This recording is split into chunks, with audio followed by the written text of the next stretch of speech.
DNS classes 2.0 में आप सभी का स्वागत करते हैं। तो जैसा कि आपको स्क्रीन पर दिख रहा है हमारा टॉपिक आज का कि रेखा एवं कोण।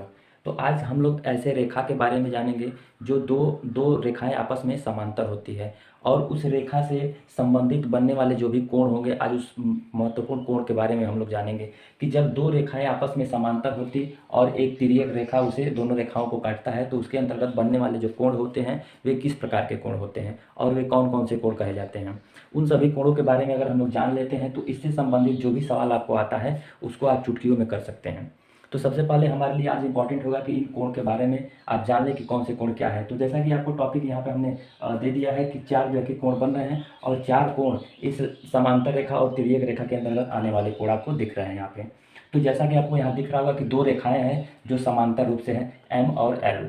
तो यह दोनों रेखाएं क्या है, आपस में समांतर है। और जो एक तिर्यक रेखा यानी तिरछी रेखा है इसको हम लोग क्या बोलते हैं, तिर्यक रेखा। तो इसको हम लोग तिर्यक रेखा बोलेंगे। तो जब दो समांतर रेखाओं को एक तिर्यक रेखा काटती है एक दूसरे को तो वहाँ से कुछ कोण बनते हैं। जैसा कि हमने आपको कोण यहाँ पर बता दिया है कि 1 2 3 4 5 6 7 8 इस तरह के कोण यहाँ पर बन रहे हैं। तो इसमें कुछ जो कोण बन रहे हैं उनके कुछ न कुछ नाम है। अगला चैप्टर जैसे 6.2 हम लोग पढ़ेंगे उसमें इस टॉपिक का बहुत ही बड़ा रोल है, इसलिए मैं उसको स्टार्ट करने से पहले पहले मैं इन चीज़ों को मैं डिस्कस कर लेना चाहता हूँ ताकि वो पढ़ने में आपको आसानी महसूस होके। चलिए हम लोग सबसे पहले जानते हैं कि संगत कोण के बारे में। तो सबसे पहले हम लोग देखेंगे कि इसमें संगत कोण कहा किसे जाएगा। तो देखिए, जब दो समांतर रेखाओं की तिर्यक रेखा काटती है तो यहाँ पर देखिए 5 और 1 यह क्या हो जाएंगे, यह संगत कोण कहे जाएंगे। और यहाँ पर देखिए 6 और यह 4 ये दोनों क्या होंगे, संगत कोण कहलाएंगे। और यहाँ 3 और ये 7 यानी इस रेखा के नीचे वाला कोण और इस रेखा के नीचे वाला कोण क्या होंगे, संगत कोण कहलाते हैं।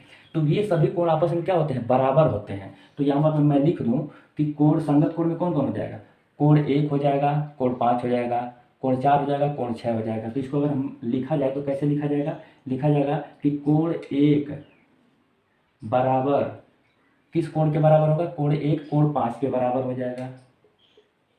ठीक, अब और क्या चीज़ हो जाएगा, अब यहाँ पर आ जाए तो यहाँ कोण 4 कोण 6 के बराबर हो जाएगा।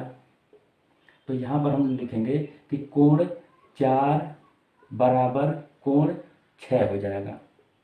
ठीक है, और इसमें क्या हो जाएगा, संगत कोण में और क्या होगा, कोण 3 बराबर कोण 7 हो जाएगा। यहाँ हम लोग लिखेंगे कि कोण 3 बराबर कोण 7 हो जाएगा। ठीक है, और इसमें क्या हो जाएगा, संगत कोण, कोण 2 बराबर कोण 8 हो जाएगा। कोण 2 बराबर कोण 8 हो जाएगा। ये सभी संगत कोण आपस में क्या होते हैं, बराबर होते हैं। तो आपने संगत कोण को यहाँ पर देख लिया होगा। अब हम लोग क्या जानते हैं, एकांतर कोण के बारे में, जिसे इंग्लिश में अल्टरनेट एंगल कहते हैं। इसको संगत कोण को इंग्लिश में कॉरेस्पॉन्डिंग एंगल्स बोलते हैं। तो अब हम लोग एकांतर कोण यानी अल्टरनेट एंगल्स के बारे में जानेंगे। तो अल्टरनेट एंगल होता क्या, अगर इसकी आकृति की बात किया जाए तो यहाँ पर आप देखिएगा ध्यान से कि एक जेड की आकृति बन रही है। यहाँ देखिएगा ऐसे हम लोग आएंगे, फिर यहाँ से यहाँ आएंगे और यहाँ इधर जाएंगे। तो ये वाला जो कोण होता है, यह कोण और यह कोण, यानी अगर इसका मैं नाम लूँ तो कोण 2 बराबर कोण 6 हो जाएगा। तो एकांतर कोण क्या हो जाएगा, कोण 2 बराबर कोण 6 हो जाएगा। यानी कोण 2 बराबर कोण 6 हो जाएगा। कैसे हो जाएगा, यह एकांतर कोण से बराबर हो जाएंगे। ठीक है, और इसमें कौन सा हो जाएगा कोण, एकांतर कोण। अब देखिए एक तो जेड ऐसे बन गया, अब देखिए यहाँ से एक ऐसे भी जेड बनेगा। तो यहाँ पर कोण 3 और कोण 5 ये क्या होंगे, यह भी एकांतर कोण कहलाएंगे। तो ये भी आपस में क्या होंगे, बराबर होंगे। तो इसको हम लोग लिखेंगे कि कोण 3 बराबर कोण 5 हो जाएगा। यह भी एकांतर कोण से क्या हो जाएगा, बराबर हो जाएगा। तो इसमें दो अल्टरनेट एंगल बनेंगे यानी एकांतर कोण बनेंगे। अब हम लोग तीसरे बिंदु को अगर देखा जाए कि यह तिर्यक रेखा एक ही ओर के अंतःकोण। तो अंतःकोण तीसरा हमारा बिंदु है कि अंतःकोण किसे कहते हैं। तो यानी अंतःकोण अगर नाम से देखा जाए तो दो रेखाओं के बीच के जो भी रेखा होते कोण होते हैं वे क्या होते हैं, अंतःकोण होते हैं। तो यहाँ देखिएगा कि यह एक रेखा है, यह दूसरी रेखा है, इसके बीच बनने वाले जो कोण होते हैं वो क्या हो गए, अंतःकोण। अंतः मतलब अंदर के कोण, यानी यह 3 और 6 क्या कहलाएंगे, अंतःकोण। और 2 और 5 क्या होंगे, यह भी अंतःकोण कहलाएगा। तो इसमें होता यह है कि अंतःकोण का योग कितना होता है, 180 डिग्री होता है। तो यहाँ अगर तिर्यक रेखा के एक ही ओर के अंतःकोण की बात की जाए तो यहाँ पर कोण 3 हो जाएगा अंतःकोण, और कौन सा, कोण 3 और कोण 6 हो जाएगा। इसको हम लोग क्या कहेंगे, तिर्यक रेखा के अंतःकोण कहेंगे। अगर दूसरा देखा जाए तो कोण 2 कोण 5 हो जाएगा। कोण 2 और कोण 5 को हम लोग क्या कहेंगे, ये भी अंतःकोण कहलाएगा। ठीक है, ये अंतःकोण कहलाएंगे। तो यह दो हुए। अब हम लोग क्या करते हैं, अब शीर्षाभिमुख कोण के बारे में जानते हैं कि शीर्षाभिमुख कोण क्या होता है। इसको इंग्लिश में वर्टिकली अपोजिट एंगल बोलते हैं।